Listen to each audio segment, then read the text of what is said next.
Bismillahirrahmanirrahim. Assalamualaikum warahmatullahi wabarakatuh. Saya Wardatul Umi dari Prodi TI 3A. Saya ingin menjelaskan tentang organisasi dan arsitektur komputer.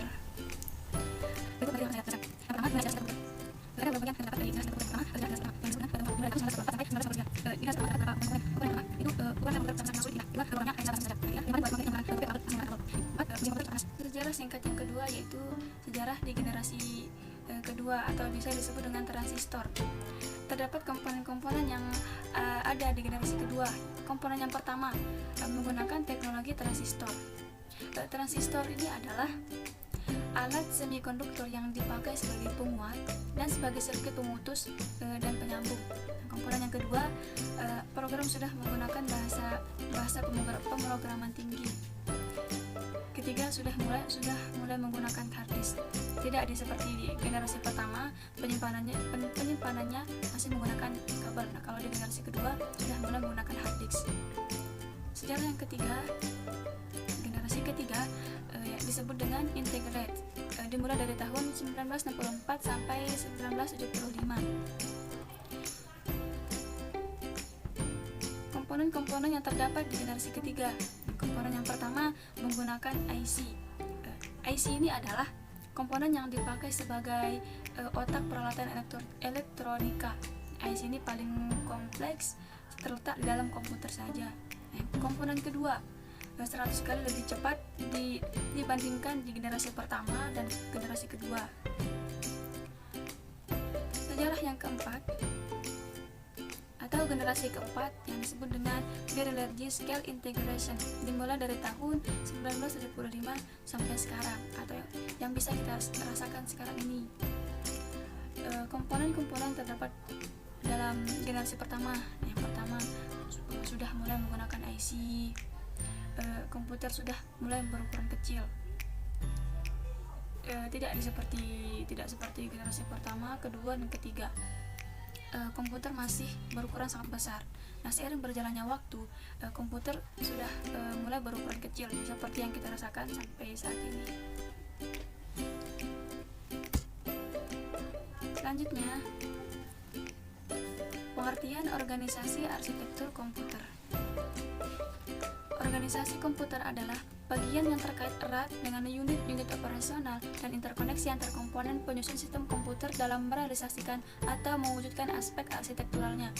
Biasanya mempelajari bagian yang terkait dengan unit-unit operasional komputer dan hubungan antara komponen-komponen sistem komputer lainnya. Selanjutnya, pengertian yang selanjutnya yaitu arsitektur komputer. Dalam teknik komputer, arsitektur komputer adalah konsep perencanaan dan struktur pengoperasian dasar dari suatu sistem komputer. Arsitektur komputer ini merupakan rencana cetak biru dan deskripsi fungsional dari kebutuhan bagian perangkat keras yang didesain, kecepatan proses dan sistem interkoneksinya.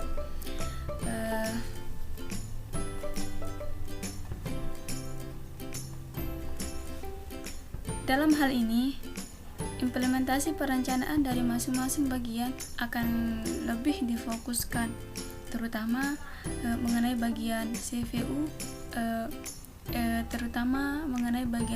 yang akan bekerja, dan mengenai cara pengaksesan data dan alamat memori cache, RAM, ROM, dan lain sebagainya. Selanjutnya, perbedaan antara organisasi dan arsitektur komputer.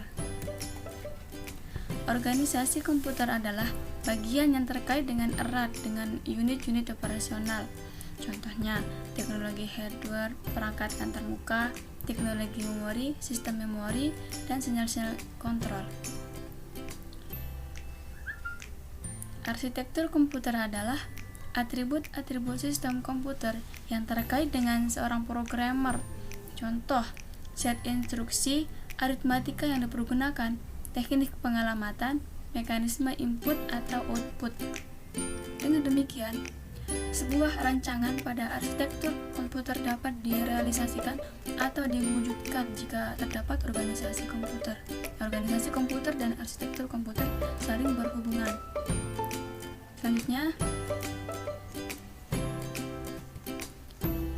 Selanjutnya, sistem komputer. Sistem komputer terdiri dari yang pertama, komponen-komponen komputer. Komponen-komponen komputer yaitu seperti RAM, video card, hard disk, optical disk drive, monitor, keyboard, mouse, casing, power supply, motherboard and mainboard, prosesor, dan mikrofon. Elemen yang terdapat dalam sistem komputer terdiri dari hardware, software, dan brainware. Yang pertama adalah hardware, yaitu perangkat keras yang secara fisik terlihat dan bisa dipegang. Hardware berfungsi sebagai alat input. Salah satunya adalah keyboard, mouse, atau mikrofon. Kenapa dikatakan sebagai alat input?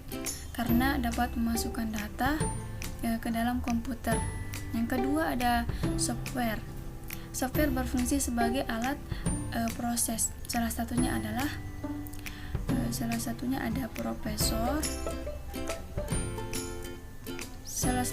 prosesor, RAM, motherboard, dan card interface. Kenapa dikatakan alat proses?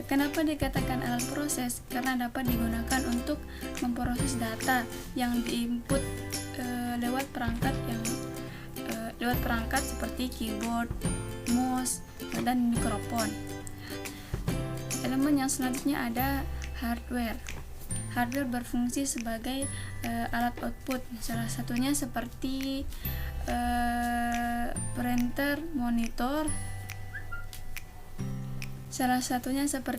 printer, monitor, dan speaker. Selanjutnya, sistem komputer. Sistem komputer yang kedua yaitu hubungan antar komponen pada komputer.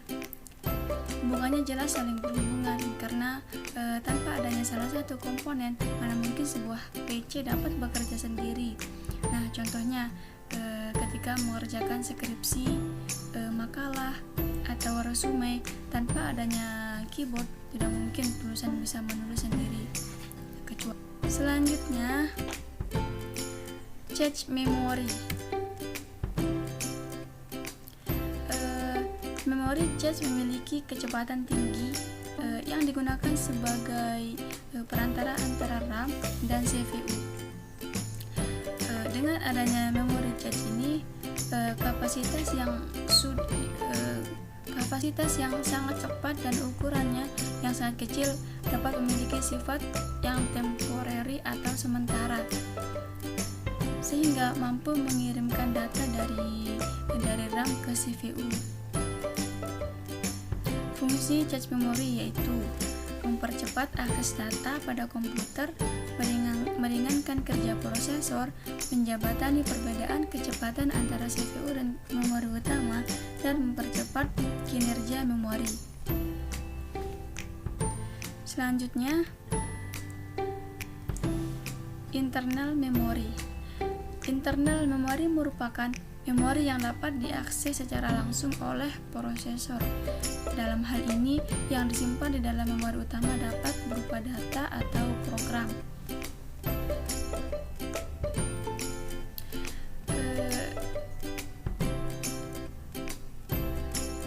Jenis memori internal ini berada di dalam sebuah perangkat, jadinya dia tidak terlihat. Setiap perangkat laptop, komputer, atau smartphone pasti mempunyai memori internal untuk menjalankan sistemnya. Fungsi internal memori. Fungsi yang pertama, menyimpan data yang berasal dari peranti masukan sampai data dikirim ke ALU atau Arithmetic and Logic Unit untuk diproses. Fungsi yang kedua, menyimpan daya hasil pemrosesan ALU sebelum dikirimkan ke peranti keluar penampung program atau instruksi yang berasal dari peranti masukan atau dari peranti pengingat sekunder. Selanjutnya, external memory. External memory merupakan suatu tempat atau sarana yang bisa digunakan komputer untuk menyimpan data atau program. Dengan demikian, external memory mempunyai fungsi yang hampir sama dengan internal memory. Fungsi external memory yaitu sebagai perangkat tambahan atau pendukung dari komputer. Selain itu, fungsinya sebagai penunjang untuk membuat software, aplikasi, maupun file-file yang ada dalam komputer. Nah, perbedaan antara internal memory dan external memory yaitu kalau memori internal biasanya tidak membutuhkan daya tambahan. Dan begitu pula sebaliknya, external memory terkadang membutuhkan daya tambahan meskipun daya yang dibutuhkan itu sangat kecil. Berdasarkan jenis akses data, external memory terdapat dua bagian. Pertama, DASD, yaitu Direct Access Storage Device, di mana ia mempunyai akses langsung terhadap data. Yang kedua, SASD, yaitu akses data secara tidak langsung atau berurutan, seperti pita magnetik. Berdasarkan karakteristik bahannya, terdapat dua bagian. Pertama, punch card atau kartu berlubang. Yang kedua, magnetic disk. Selanjutnya, CPU. CPU singkatan dari Central Processing Unit, yaitu perangkat keras komputer yang berfungsi untuk menerima dan melaksanakan perintah dan data dari perangkat lunak. CPU dapat juga disebut sebagai otak komputer karena CPU mengatur semua aktivitas dan jalannya semua program, termasuk aplikasi atau software. Fungsi CPU yaitu dapat menjalankan program-program dan untuk menerima dan melaksanakan perintah data dari perangkat lunak, dan fungsinya juga sebagai tenaga komputer. Sini komponen-komponen CPU. Pertama, motherboard, RAM, prosesor, hard disk, VGA, CD-ROM, LAN card, sound card, fan, power supply, dan casing.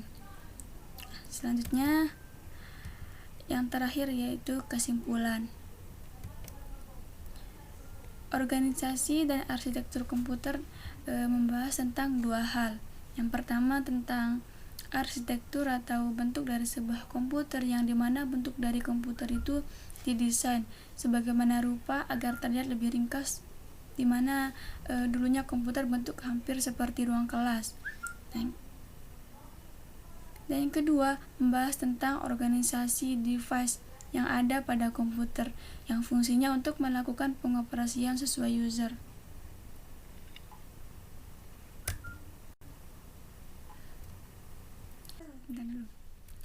Mungkin hanya itu yang dapat saya jelaskan. Kurang lebihnya saya mohon maaf. Sekian, assalamualaikum warahmatullahi wabarakatuh. Habis?